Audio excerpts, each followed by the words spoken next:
సార్లు లేదు అసలు బతుకు తెలియలేదు భూములు కోల్పోయావన్నా దాని గురించి మీరు దేనికైనా ఇప్పటి వరకు కూడా ఇక్కడ ఈ పరిస్థితి నా దృష్టికి రాలేదు. ఉన్న ఆడైనప్పుడే యాజమాన్యం మీద పెద్ద కేసు పెట్టించి గట్టి కొట్లాడినా న్యాయం చేయాలంటే మళ్ళీ ఒకసారి ఇట్లా జరిగితే బాగుంటుంది వార్నింగ్ ఇచ్చిన. అసలు ఆ ఓనర్ ఎవడో ఈ రోజు వరకు నాకు కూడా పరిచయం లేదు. ఒకసారి ఫోన్లో మాట్లాడి కోప్పట అది బ్లాస్ట్ అయినాడు. ఇంత పెద్ద బ్లాస్ట్ అయ్యి మన ప్రాంతం చనిపోతుంటే మనం ఊరుకోవద్దు. సరే కంపెనీ అన్ని మాట్లాడి వీళ్ళకి న్యాయం చేసినాక రేపు మన కార్మికులకు ఎట్లా న్యాయం చేయాలి ఎట్లా మాట్లాడమని ఆలోచించేద్దాం.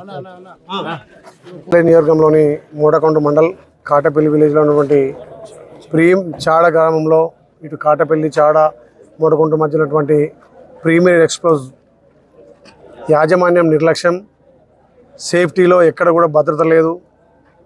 మొన్ననే అక్కడ ప్రీమియర్ పెదకందుకూరులో కూడా ఇన్సిడెంట్ జరిగినప్పుడు మేము యాజమాన్యాన్ని మందలించడం జరిగింది.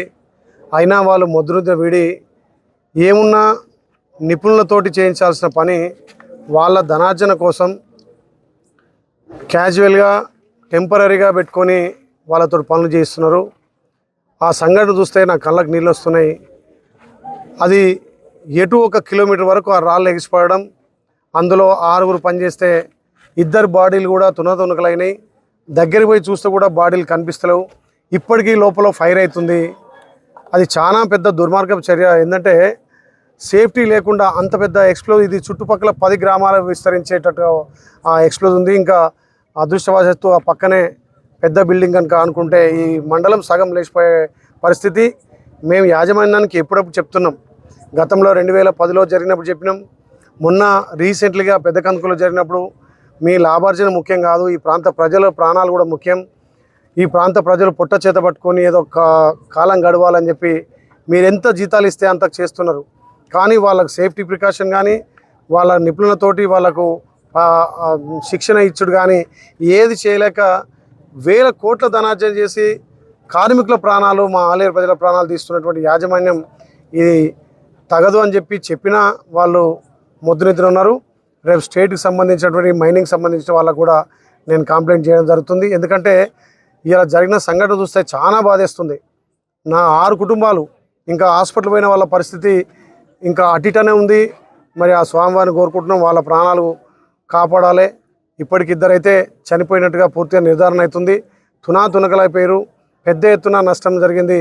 రేపు పొద్దున తప్పకుండా యాజమాన్యంతో ఇక్కడ బాధితులకు కానీ హాస్పిటల్ ఉన్న వాళ్ళకు న్యాయం జరిగే విధంగా ఈ ప్రాంత ప్రజల ప్రాణాలు కాపాడే విధంగా తప్పకుండా చర్యలు తీసుకుంటాం. ఈ సంఘటన మీద పూర్తిగా దర్యాప్తు చెప్తి వాళ్ళు నిర్లక్ష్యంగా వహించినట్టయితే చట్టపరంగా వాళ్ళ మీద తప్పకుండా చర్యలు తీసుకుంటాం.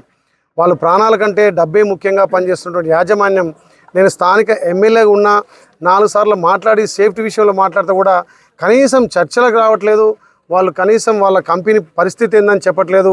రేపు మా సిపి గారితో చర్చించి ఎప్పటికప్పుడు ఆ కంపెనీలో కందుకూరు కానీ ఇక్కడ ఈ బాంబుల ఫ్యాక్టరీ కానీ అక్కడ ఉన్నటువంటి టంగుటూరు కానీ ఇప్పటి నుంచి పర్యవేక్షణ చేయాలి. మా సిపి గారికి ఇక్కడ డీసీపీ గారికి కూడా తప్పకుండా ఎప్పటికప్పుడుగా ఇన్స్పెక్షన్ అని చెప్తున్నా. గతంలో ఎన్నిసార్లు చెప్పినా ఎన్నిసార్లు హెచ్చరించినా ఈ యాజమాన్యం మొద్దు నిద్ర. ఇలా దేశంలో నెంబర్ 1 కంపెనీగా పేరుంది, ఎక్స్పోర్ట్లో నెంబర్గా ఉండి కోట్ల కొద్ది గడిస్తే కనీసం ఈ ప్రాంత ప్రజలను పట్టించుకోక ఈ ప్రాంతంలో ఏమైనా డెవలప్మెంట్ యాక్టివిటీ చేస్తున్నారంటే ఎక్కడ కూడా డెవలప్మెంట్ లేదు. పక్కన్నటువంటి నియోజకవర్గం మునుగోడులో కానీ అక్కడ ఉన్నటువంటి దివీస్ కంపెనీ వాళ్ళు ఎన్నో తీర్ల వాళ్ళ ఫండ్స్ తోటి ఆ గ్రామాలను కానీ అక్కడ ఉన్నటువంటి ప్రజలను ఆదుకుంటున్నారు. కనీసం వీళ్ళు ఇక్కడ అక్కడ యారుట మండలం కానీ ఇక్కడ మూటకొండూరు ఆలేరుకు సిఎస్ఆర్ ఫండ్స్ కూడా ఇవ్వట్లేదు. వీళ్ళు ఏమున్నా ధనార్జనే ధ్యేయంగా పెట్టుకొని చేస్తారు కాబట్టి తప్పకుండా చట్టరీత్యా చర్యలు తీసుకుంటాం. ఆ కుటుంబాలకు నష్టపరిహారంగా ఇలా ఒక అమ్మ చూస్తే మూటకొండూరు ఒక్కడే కొడుకు, ఆ కొడుకు కోసమే బతుంది ఆ పిల్లాడు చనిపోవడం. ఇంకో కాటపల్లి అబ్బాయి రీసెంట్గా పెళ్ళైంది, ఆ పాప చిన్న పాప, నిజంగా కళ్ళకు దుఃఖం వస్తుంది. మళ్ళొక్కసారి ఇలాంటి జరగకుండా తప్పకుండా చట్టపర్యాలు తీసుకోవాలి, యాజమాన్యం మీద కఠిన శిక్ష వేయాలని చెప్పి నేను మీడియా ద్వారా రేపు రాష్ట్ర ప్రభుత్వాన్ని కూడా తెలియజేసి వీళ్ళ మీద యాక్షన్ తీసుకొని ఆ కుటుంబాలను ఆదుకుంటాం. ఏదైతే హాస్పిటల్ ఉన్నారో వాళ్ళు దేవుని దయ వల్ల తిరిగి రావాలి, వాళ్ళ ఆరోగ్యం మెరుగైన వైద్యం అందించాలని ఇప్పుడే యశోద హాస్పిటల్ కూడా మాట్లాడడం జరిగింది. తప్పకుండా రేపు యాజమాన్యంతో ఇక్కడ స్థానిక ప్రజలతోటి చర్చ జరిపి ఈ ప్రాంతాన్ని కాపాడుకునే బాధ్యతగా స్థానిక ఎమ్మెల్యేగా నా మీద ఉంది కాబట్టి ఆ సంఘటన చూస్తే కళ్ళకు నీళ్ళు వస్తున్నాయి. చాలా ముక్కలు చెక్కలుగా సంఘటన జరిగింది, చాలా బాధాకరం.